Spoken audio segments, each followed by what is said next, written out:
জনগণের ভোটাধিকার স্বাধীনভাবে প্রয়োগ করবে। এই ক্ষেত্রে ইফ, বাট, কিন্তু যোগ করার কোনো সুযোগ কোনো রাজনৈতিক দলেরই নেওয়া উচিত না। আজকে তত্ত্বাবধায়ক সরকার বাতিল করে আপিল বিভাগের যে রায় ছিল এটি রিভিউ আবেদন এবং আপিল আজকে অ্যালাউ করা হলো। রায়ে বলা হয়েছে যে অতীতের যে রায় দেওয়া হয়েছে এটি টেইন্টেড, বাংলায় বলে কলঙ্কিত, এবং error apparent on the face of the record. দেখা মাত্রই মনে হয় অতীতের রায়টা ছিল টেইন্টেড, এবং সেই জন্য বলেছেন তত্ত্বাবধায়ক সরকার ব্যবস্থা বাতিল করে 13 অ্যামেন্ডমেন্টকে যে আনকনস্টিটিউশনাল ডিক্লেয়ার করা হয়েছিল সেই রায়কে পরিপূর্ণভাবে বাতিল করা হলো ইন ইটস এন্টায়ারিটি। 4 জন ছিলেন এক পক্ষে, 3 জন ছিলেন আরেক পক্ষে। কোনো রায়ই আর থাকলো না, 4 জনেরটাও বাতিল হলো, 3 জনেরটাকেও বাতিল করা হলো। এবং সেখানে বলছেন একইভাবে এই রায় ঘোষণার ভিত্তিতে 13 অ্যামেন্ডমেন্ট বা তত্ত্বাবধায়ক সরকার ব্যবস্থা পুনরুজ্জীবিত হলো। ইংরেজিতে বলেছেন রিভাইভড অ্যান্ড রেস্টোরড। এবং এই রিভাইভ এবং রেস্টোরটা কখন কার্যকর হবে সেটা বলেছেন subject to enforcement of article 58B and 58C। এর অর্থ হলো সংসদ ভাঙিয়ে যাওয়ার 15 দিনের ভিতরে তত্ত্বাবধায়ক সরকার গঠিত হবে। এখন যেহেতু সংসদ নাই, 15 দিন ভাঙিয়ে যাওয়ার 15 দিনের ভিতরে তত্ত্বাবধায়ক সরকার গঠিত হওয়ার কোনো বিধানও আপাতত কার্যকর হবে না। তাহলে কিভাবে হবে সেটা? এই রিভাইভাল এবং এই রেস্টোরেশনের আদেশ কার্যকর হবে মাস্ট অপারেট প্রসপেক্টিভলি। আগামীতে এটি কার্যকর হবে, বর্তমান সময়ে এটি কার্যকর হবে না।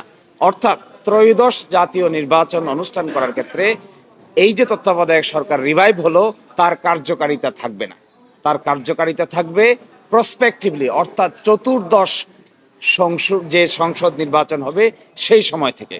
আর এই ব্যাপারে আমাদের কথা হলো 1984 সালে, আজ থেকে 41 বছর আগে, বাংলাদেশ জামায়াত ইসলামীর পক্ষ থেকে নির্দলীয় নিরপেক্ষ তত্ত্বাবধায়ক সরকারের প্রথম প্রস্তাব দেওয়া হয়েছিল।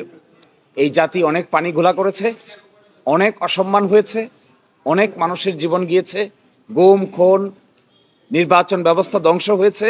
41 বছর পরে সকলে মিলে আবার তত্ত্বাবধায়ক সরকারের প্রয়োজনীয়তা অনুভব করছে। আমরা তখনই বলেছিলাম যে this is an inseparable twin, inextricably linked, intertwine. আমরা বলেছিলাম ডেমোক্রেসি, ফ্রি ফেয়ার নির্বাচন এবং তত্ত্বাবধায়ক সরকার ব্যবস্থা এগুলো হলো ইনসেপারেবল টুইন, একটা থেকে আরেকটাকে আলাদা করা যাবে না। একটা পিলার ছাড়া যেরকম ঘর দাঁড়িয়ে থাকা যায় না, কেয়ারটেকার গভর্নমেন্ট হলো এরকম একটা পিলার।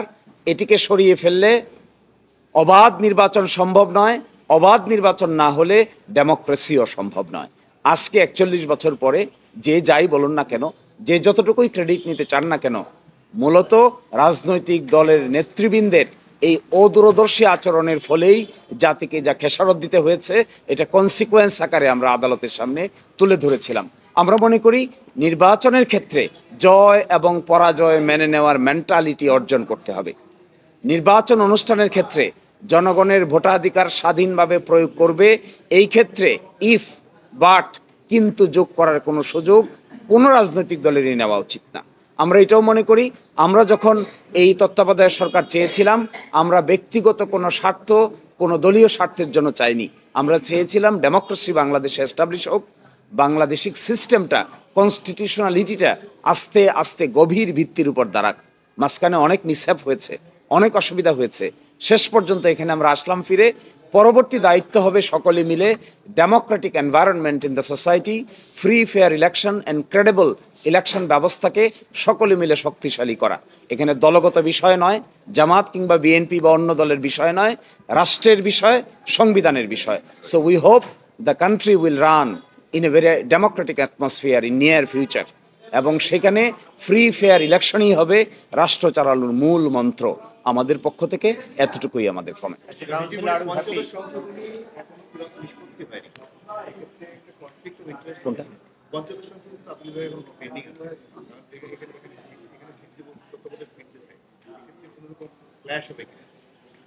ওই একটা তো আছেই, কারণ পঞ্চদশ সংশোধনীতে তত্ত্বাবধায়ক সরকার ব্যবস্থা বাতিল করে অ্যামেন্ডমেন্ট আনা হয়। এই অ্যামেন্ডমেন্টটাকে আমাদের হাইকোর্ট ডিভিশন বাতিল ঘোষণা করেছেন। আংশিকভাবে তত্ত্বাবধায়ক সংক্রান্ত পোড়াটাকেই বাতিল করেছেন। তার বিরুদ্ধে আপিল দায়ের হয়েছে, লিভ হয়েছে। এই লিভ শুনানির জন্য পেন্ডিং আছে। সাবজেক্ট টু কি ডিসিশন সেখানে হবে, এটার জন্যও অপেক্ষা করার সময় দরকার বলে আমি মনে করি। তা না হলে একটা জিনিস পরিপূর্ণভাবে সেটেল হবে না, একটা বিতর্ক থেকেই যাবে। সেই জন্য ইনিস এন্টায়ারিটি শেষ করতে পারলে ভালো হতো। আশা করি ওইটাও দ্রুত নিষ্পত্তি করা হবে।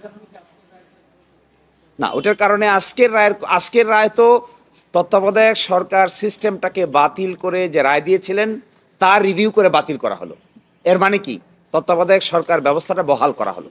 কিন্তু পঞ্চদশ সংশোধনীর মামলায় তত্ত্বাবধায়কই একমাত্র ইস্যু নয়, তত্ত্বাবধায়কের বাইরেও প্রায় 29টা ইস্যু 15th অ্যামেন্ডমেন্টে রেজ করা হয়েছিল, যার 4টির ব্যাপারে সিদ্ধান্ত দিয়েছিল হাইকোর্ট ডিভিশন। বাকিগুলোর ব্যাপারে হাইকোর্ট ডিভিশন বলেছিলেন পার্লামেন্টের উপর ছেড়ে দিয়েছেন। এর বিরুদ্ধে আমরাও আপিল করেছি, জনাব বদিউল আলম মজুমদারও আপিল করেছেন, আরও ক্রস আপিল হয়েছে। সবগুলো বিবেচনা হবে, শুধু তত্ত্বাবধায়কের ব্যাপারে নয়, 29টা ব্যাপারেই বাকি সিদ্ধান্ত হবে ওই মামলায়। তত্ত্বাবধায়ক এখন যে তত্ত্বাবধায়ক সরকারের যে ফরমেশন এখন আছে, সেখানে লাস্ট রিটায়ার্ড চিফ জাস্টিসই হবেন তত্ত্বাবধায়ক সরকারের প্রধান। কিন্তু এটা বর্তমানে কার্যকর হচ্ছে না। আপনারা ইতোমধ্যে জানেন যে জুলাই চার্টারে যেটাকে গণভোটে পাঠানো হচ্ছে, সেখানে 4টি অপশন দেওয়া হয়েছে। এই 4টি অপশন যদি গণভোটে অ্যাকসেপ্টেড হয়, তাহলে নতুন পার্লামেন্টে সংবিধান সংস্কার সভায় যদি এটা গৃহীত হয়, তাহলে তত্ত্বাবধায়ক সরকারের ফরম্যাটে আমূল পরিবর্তন আসতে পারে। এটা নির্ভর করবে জুলাই চার্টার গণভোটে অ্যাকসেপ্ট হলো কিনা। অ্যাকসেপ্ট হওয়ার পরে সংবিধান সংস্কার সভা ওই ফরম্যাটটাকে গ্রহণ করলো কিনা। যদি গ্রহণ করে, তাহলে বর্তমান ফরম্যাট সেখানে চতুর্থ অপশন হিসেবে আছে, প্রথম অপশন হিসেবে নাই। কোনো লিগ্যাল কমপ্লিকেশন তৈরি হবে তখন না। এটাই বলে দিয়েছেন আমাদের আপিল বিভাগ, রিভাইভড, রেস্টোরড বাট নট কার্যকর। Revive, restored but not enforceable. কার্যকর না, কার্যকর হবে prospectively. Prospective meaning thereby চতুর্দশ সংসদ নির্বাচনের পর থেকে, তার আগে নয়। এবং তিনি বলেছেন, শব্দটা যে ব্যবহার করেছেন মাননীয় আপিল বিভাগ, ক্যান অপারেট, the তত্ত্বাবধায়ক সরকার সিস্টেম ক্যান অপারেট অনলি প্রসপেক্টিভলি। এটা বিতর্ক এড়ানোর জন্যই এই লাইনটুকু অ্যাড করা হয়েছে, যেন এটা নিয়ে আমরা এখনই বিতর্ক না করি। তাহলে বর্তমান সরকার থাকবে কি থাকবে না, কেয়ারটেকার গভর্নমেন্ট এখনই হবে কি হবে না, এটি আপিল বিভাগ ক্লিয়ার করে দিয়েছেন। আর কোনো বিতর্কের অবকাশ থাকলো না। এটাও তো আপনার সংসদে কি আবার অ্যামেন্ডমেন্ট করতে হবে।